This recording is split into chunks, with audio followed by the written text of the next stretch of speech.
Hey everyone, so here is the summary of Untouchable, which is a very famous novel by Mulk Raj Anand. So, in this video, we will study first of all about Mulk Raj Anand, then summary of Untouchable, obviously, as it is the main theme of our this video, then conclusion. तो कुछ Hindi words भी as you want me to speak some Hindi also, तो explanation में कुछ Hindi words में explain Hindi में ही करूँगी, कोशिश करूँगी मैक्सिमम हिंदी में हो। यहाँ पर ही वॉज बॉर्न ऑन 12 दिसंबर 1905। जैसा कि मैंने प्रीवियस वीडियो में भी बताया हुआ है कि मुल्क राज आनंद का थोड़ा सा background. So he born on 12 December 1905 actually in Peshawar, okay, which was in British India at that time. He died in 28th September 2004 at the age of 98 in Pune, Maharashtra, and by occupation he was a writer. See, and next is we can see here his genre was realistic fiction. Notable works were Coolie and Untouchable, which is we are going to study today, Untouchable. Next, he has won Sahitya Akademi Award in 1971 and Padma Bhushan in 1967 and International Peace Prize in 1953. So here we go with the summary of Untouchable.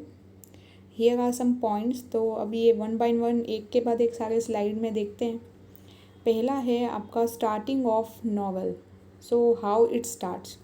The novel begins with Bakha, an 18-year-old living with his father Lakha. Actually, बखा के father का नाम लखा है. यहाँ पे थोड़ा सा ये आयरनी टाइप, मतलब ऐसा लगता है जैसे कि कुछ ऐसा कॉमेडी फीलिंग जैसा है, बिकॉज इनके जो सिबलिंग, एक्चुअली इसका जो भाई है बखा का, उसका नाम भी रखा है. तो सी लखा देन बखा देन रखा, तो ये थोड़ा सा ऐसा साउंड करता है सिमिलर. तो the novel begins with Bakha, an 18 years old, living with his father Lakha and his siblings Sohini and Rakha. Sohini is the name of her sister.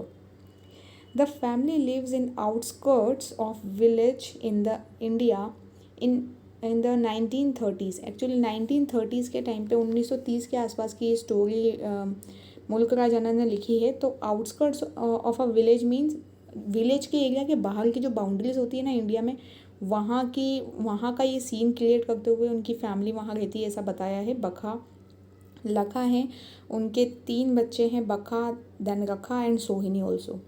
So they are the members of the lowest social caste, the untouchables. उस समय पे जो छुआछूत होता था ना, जिनको छूत कहा जाता था, उनके ऊपर बेस्ड सबसे लोवेस्ट कास्ट के ऊपर कम्युनिटी पे बेस्ड ये एक पूरा नॉवल है.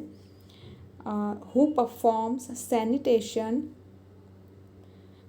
sanitation work for the main villagers. Actually sanitation process means work, we can say that वो villagers के लिए जो साफ़ सफाई का जो काम करते थे, क्योंकि इतना तो हम जानते हैं कि जब इंडिया में छुआछूत की जो चीज़ें थी, अछूत माना जाता था जिन लोगों को, उनको उनसे वही सारे काम कराए जाते थे, जैसे क्लीन कराना या टॉयलेट साफ़ कराना एंड ऑल. तो वो सारे वर्क्स ये लोग करते हैं, जिसमें से स्पेशली बखा करता है.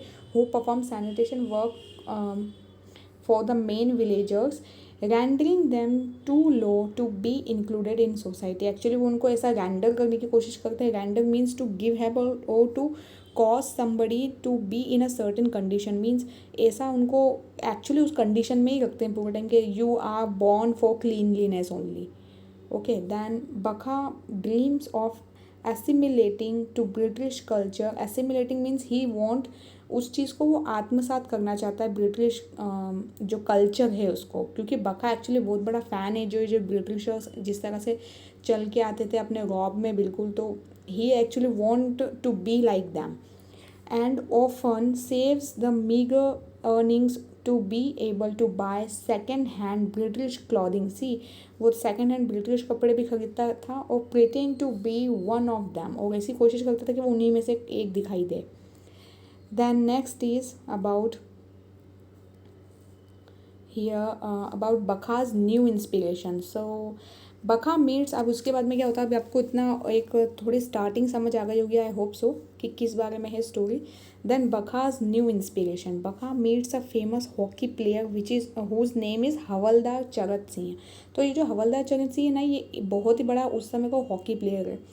Who offers to give him one of his old sticks. और बखा से एक्चुअली उसको ऐसी कोई प्रॉब्लम नहीं, हवलदार चरत सिंह ऐसा भेदभाव नहीं करते थे उस समय। तो वो अपनी एक हॉकी स्टिक बखा को दे देते हैं। Bakha is overjoyed by the recognition and regard, वो उसको बहुत खुशी हो जाती है कि अरे मुझे किसी ने इस तरह से ऑफर किया है कुछ। She is partially, she means here Havaldar Charat Singh. So, she is particularly struck by Bakha's dedication to his work despite its lack of prestige. Prestige पे ध्यान नहीं दिया उन्होंने कि बखा की एक्चुअल में सोसाइटी में कोई प्रेस्टीज है या नहीं, और सीधे सीधे बस इस बात पे वो फोकस करते हैं कि बखा कितने डेडिकेटली वर्क करता है। Okay, and how clean he keeps himself despite of the filth he is surrounded by. Actually कितनी गंदगी, क्योंकि क्या है ना कि उस समय की जितनी भी चीज़ें होती थी साफ़ सफाई से संबंधित, ये सारा साफ़ करने के बावजूद तो अपने आप को बिल्कुल क्लीन रखता है। Then Bakha's routine. So Bakha's spends the morning sweeping the streets and cleaning the latrines in place of his elderly father. Actually उसके फादर का वर्क होना चाहिए था ये, बिकॉज एक्चुअली उसके फादर को जाना होता है, लेकिन ऐसे उसके बावजूद वो तो नहीं जाते हैं, वो थोड़ा सा काम नहीं करते हैं लखा, जो कि इसके फादर हैं बखा के। तो Bakha spends the morning sweeping and cleaning the streets, actually जाके सारे जितनी भी जगह है गांव में जो भी चीज़ें हैं सब कुछ साफ़ करने की जिम्मेदारी बखा पे है। ही also assist Sohini in the lightning their fire so she can walk into town and beg for water. और वो सोहिनी की भी हेल्प करता है, उसकी सिस्टर, जैसा कि मैंने आपको बताया था कि बखा की जो सिस्टर है, हर नेम इज़ सोहिनी, तो वो उसकी भी हेल्प करता है लाइटनिंग अबाउट मीन्स फॉर ऐसे लाइट लैम्प जलाने में, और उसको वहाँ तक, ताकि वो वहाँ तक जा सके पानी। एक्चुअली इसमें ना एक सीन ऐसा दिखाया है, मैं आपको आगे इसमें बताऊँगी स्टोरी में, जिसमें सोहिनी is assaulted by the priest of the village. और उसमें ना वो पानी भरने की जगह होती है, तो उस समय पे she has been assaulted by one of the priest of the temple. तो वो उसका काम मेनली यहाँ पे पानी भर के लाने का होता है सोहिनी का। The untouchables are not permitted to touch the main villages water supply. वो उनको वहाँ पे अलाउ ही नहीं करते हैं कि वो मेन जो सप्लाई है, वाटर सप्लाई, उसको भी टच करें। सी कितनी ज़्यादा छुआछूत की प्रॉब्लम उस समय, छूत अछूतों को बिल्कुल अलग रखा जाता था हर चीज़ से, because they would pollute it, क्योंकि ऐसा उनका मानना था कि वो उसको पॉल्यूट कर देंगे। मतलब कितना कितना ना हम कह सकते हैं कि कितनी गलत बात है कि किसी को इस तरह से आप सोच रहे हो कि वो किसी चीज़ को टच कर दे तो वो ख़राब हो जाएगी, ये उनकी थिंकिंग प्रोसेस थी उस time. Then Sohini must carry her picture to the wall that separates the upper caste from the lower caste and hope that somebody will be kind enough to pour some water to her। Actually वो वहाँ पे खड़ी रहती थी, वो यही सोचती रहती थी कि काश कोई आए, कोई अपर कास्ट का पर्सन जो दूर से ही मेरे बकेट में जो भी उसकी बाल्टी है उसमें थोड़ा पानी दे सके उसे, क्योंकि वो खुद तो जा नहीं सकती वाटर सप्लाई पे, because it is not permitted to her as she is the untouchable, belongs to an untouchable caste. So she catches the eye of the priest who orders her to come back later।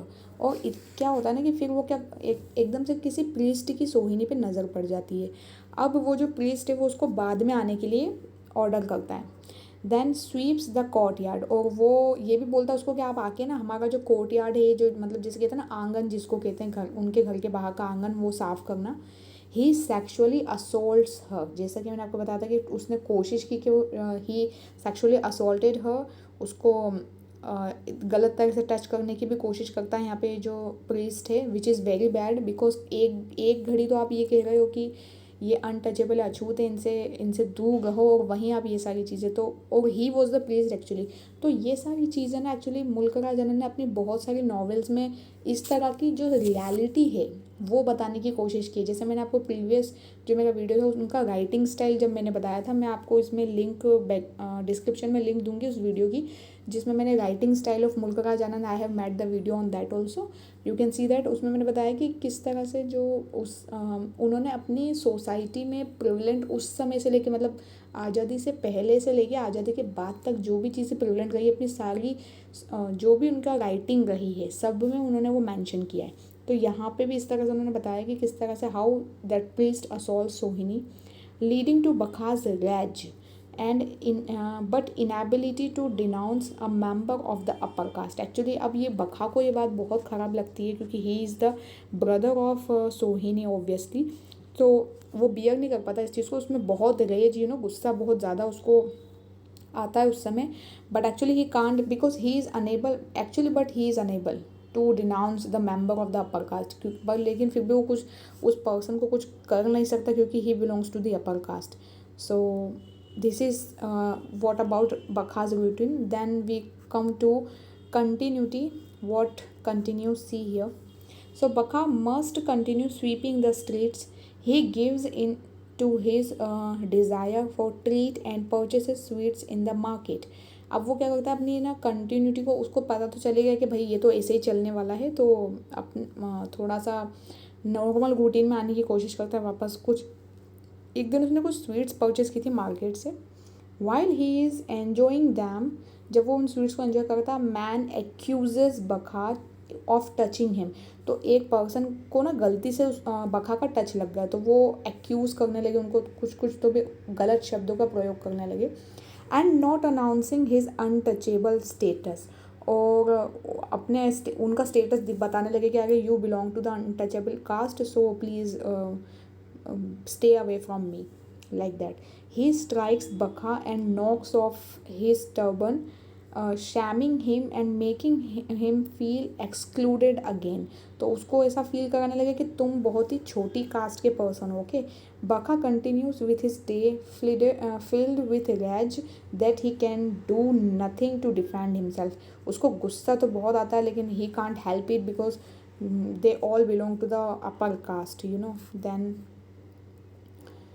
here is the next slide, which is about surprise for Bakha. So what is the surprise? See, Bakha ventures to Havaldar Chagat Singh's house to collect his hockey stick. Actually Bakha का एक काम ये भी था कि वो हवलदार चगत सिंह के घर जाके उनकी जो भी हॉकी स्टिक थी उनको लेकर आना, ये सब भी उसका काम था। And Singh offers him T, तो वो सिंह जो था ना हवलदार चगत सिंह, जिन्होंने इसको पहले हॉकी स्टिक भी दिया था, जैसा कि मैंने आपको प्रीवियस स्लाइड पे बताया, तो वो ना उसको बाकायदा टी ऑफ़र करते हैं और ऐसा कभी भी फील नहीं होने देते कि आप ना थोड़े लोअर कास्ट से बिलोंग करते, तो नॉर्मल बिहेव करते हैं Havaldar Chagat Singh. Bakha is so surprised to be treated this way, क्योंकि उसको कभी भी इस तरह का किसी ने ट्रीटमेंट नहीं दिया, तो जब हवलदार चगत सिंह से मिलता है he is very very surprised by a member of upper caste, because Havaldar Chagat Singh भी अपर कास्ट के मेंबर ही थे, बट फिर भी उन्होंने ऐसा कभी लो नहीं फील होने दिया बखा को। that he regains his hope for moving up in his lifetime, और इस तरह से उसको कहीं ना कहीं थोड़ी सी आस वापस आ जाती है बखा में कि नहीं, I should live in a happy way. Then ending of the novel is, see, so as the novel comes to a close, Mahatma Gandhi visits the village to give a speech. Actually अब क्या होता है, बिल्कुल story and पे ये सारे थोड़े थोड़े से मैंने आपको ग्लिम्सेस बताए हैं पूरी स्टोरी का क्या है, बिकॉज अब नेक्स्ट वीडियो में I will take the character sketch of Bakha. वो एक ऐसा क्वेश्चन है जो कि फ्रिक्वेंटली एग्जाम्स में आता ही है और you should know about that also, because Bakha is the main character, जैसा कि अभी तक आप समझ ही गए होंगे। तो अब एंडिंग पे आ जाते हैं। एंडिंग में क्या है, एंडिंग में ये होता है कि Mahatma Gandhi visits the village of to give a speech. ये कब की स्टोरी आपको पता चली गया, 1930s की। ओके, तो उस समय पे आज़ादी तो मिली नहीं थी, तो महात्मा गांधी ने एक स्पीच देने के लिए वो उस विलेज में आए थे। He reminds them to live according to their religious values and cease the exclusion of the lower classes.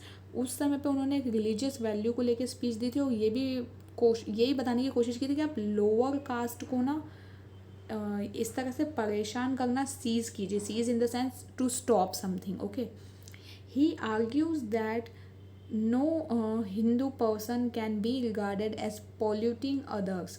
उन्होंने and said that the idea of untouchability is a sin. उन्होंने ये साफ साफ बोला है अपनी स्पीच में कि हिंदू किसी भी पर्सन को इस तरह से पॉल्यूट, मतलब ये नहीं बताना चाहिए कि अगर यू पॉल्यूटेड समथिंग, या जैसे कि अभी आपको बताया था मैंने कि वाटर को पॉल्यूट ना हो जाए, उसके सोर्स तक ही जाने नहीं दिया जा रहा है वहाँ पे अछूत लोगों को। तो वो चीज़ के लिए बोला एक तो, और इसके अलावा उन्होंने ये कहा था कि the idea of untouchability is a sin. Actually ये बहुत बड़ा एक पाप है। Bakha is inspired by the speech and resolves not to give up. अब बका को ना ये स्पीच उनकी बहुत पसंद आती है और he tries to resolve mean to find the answer of a problem, not to give up. अब उसको ये आंसर समझ मिल गया अपने मन में, वो जो इतने समय से उसमें असमंजस की प्रॉब्लम चल रही थी कि अरे वो क्या करे, confusing state that he should go against that upper caste और नॉट। वो सारे जितने भी उसके डाउट थे वो सारे यहाँ पे दूर हो गए हैं, और फाइनली उसने ये मतलब बिल्कुल सोच लिया कि उसको गिव अप नहीं करना है, not to give up.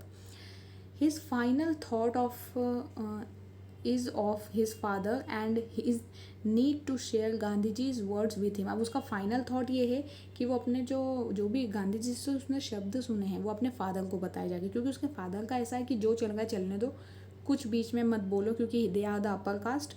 But Bakha का थोड़ा सा यहाँ पर thought point of view Gandhi ji वाला है। Okay, so he thought so that he means here his father might be encouraged as well. तो उसके फादर भी थोड़ा इनकरेज हो उनकी बातों को सुन के, तो उसने सोचा कि मुझे बताना चाहिए कि क्या हुआ स्पीच में। The sun sets beautifully and Bakha begins to walk to his home. अब इस तरह से यहाँ पे ये स्टोरी का एंडिंग एक्चुअली बस इतना ही इसमें बताया, आगे क्या होता है, किस तरह के चेंजेस होते हैं, ये सारी चीज़ें एक्चुअली नोवेल में मेंशन ज़्यादा नहीं है। This was the ending. Hope you like the video. Thank you for now and by two.